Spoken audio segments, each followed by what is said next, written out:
وَإِن يُرِيدُوا أَن يَخْدَعُوكَ فَإِنَّ حَسْبَكَ اللَّهُ هُوَ الَّذِي أَيَّدَكَ بِنَصْرِهِ وَبِالْمُؤْمِنِينَ وَإِن يُرِيدُوا أَن يَخْدَعُوكَ، اور اگر وہ چاہتے ہو کہ آپ کو دھوکہ دے دیں، فَإِنَّ حَسْبَكَ اللَّهُ، تب بھی آپ نہ گھبرائیں، آپ کے لیے اللہ کافی ہے، اللہ کی طرف سے ضمانت ہے۔ هو الذی ایدک بنصرہ وبالمؤمنین، وہی تو ہے اللہ جس نے اے نبی آپ کی مدد کی ہے اپنی نصرت سے اور اہل ایمان کے ذریعے۔ یہ ذرا نوٹ کیجئے، اللہ نے محمد کی مدد کی ہے اہل ایمان کے ذریعے، یعنی اللہ تعالیٰ کا یہ فضل ہوا محمد رسول اللہ صلی اللہ علیہ وسلم پر کہ ایسے صحابہ عطا فرمائے جو مخلص تھے،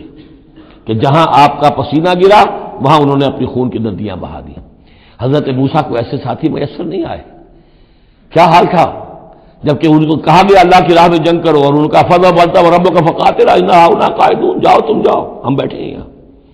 رب انی لا املک الا نفسی واخی فافرق بیننا وبین القوم الفاسقین۔ یہاں یہ ہوا تھا جب دوسری مرتبہ مقام صفرا پر جب ہوئی ہے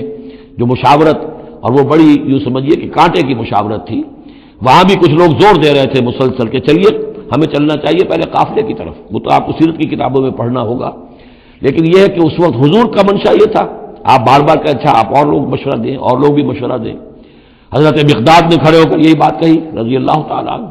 اے نبی آپ ہمیں موسیٰ کے ساتھی نہ سمجھیے جنہوں نے کہہ دیا تھا وَسَبَّنْتَ وَرَبُّكَ فَقَاتِلَا إِنَّا هُنَا قَاعِدُونَ، ہم آپ کے ساتھی ہیں، آپ جو حکم دیں ہم حاضر ہیں۔ حضرت ابوبکر نے تقریر کی، حضرت عمر نے تقریر کی، حضور دیکھ رہے ہیں انصار کا کیا منشا ہے، ان کی کیا رائے ہے۔ پھر کھڑے ہوئے حضرت سعد،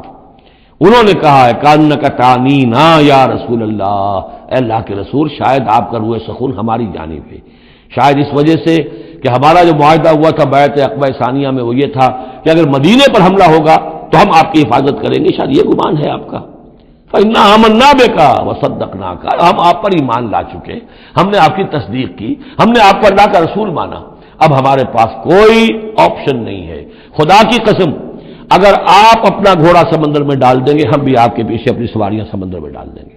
اور خدا کی قسم اگر آپ ہمیں کہیں گے ہم اپنی اونٹیوں کو دبلا کر دیں گے برق الغمات تک جا پہنچیں گے، یعنی یمن کا شہر ہے برق الغمات، وہاں تک پہنچ جائیں گے چاہے ہماری اونٹنیاں لاغر ہو جائیں۔ اس کے بعد حضور کا چہرہ کھل اٹھا کہ انصار کی طرف سے بھی ان کے ایک رئیس نے یہ بات کہی ہے، پھر آپ نے کہا چلو بدر کی طرف۔ تو یہ اللہ تعالیٰ نے گویا کہ حضور کی مدد کی ہے اہل ایمان سے۔ هو الذی ایدک بنصرہ، ایک تو اللہ کی مدد آئی آسمان سے، فرشتے آئے، اور ایک وبالمؤمنین، اور اہل ایمان کے ذریعے سے آپ کی مدد کی ہے۔ من انصاری الی اللہ، کون ہے میرا مددگار اللہ کی راہ میں۔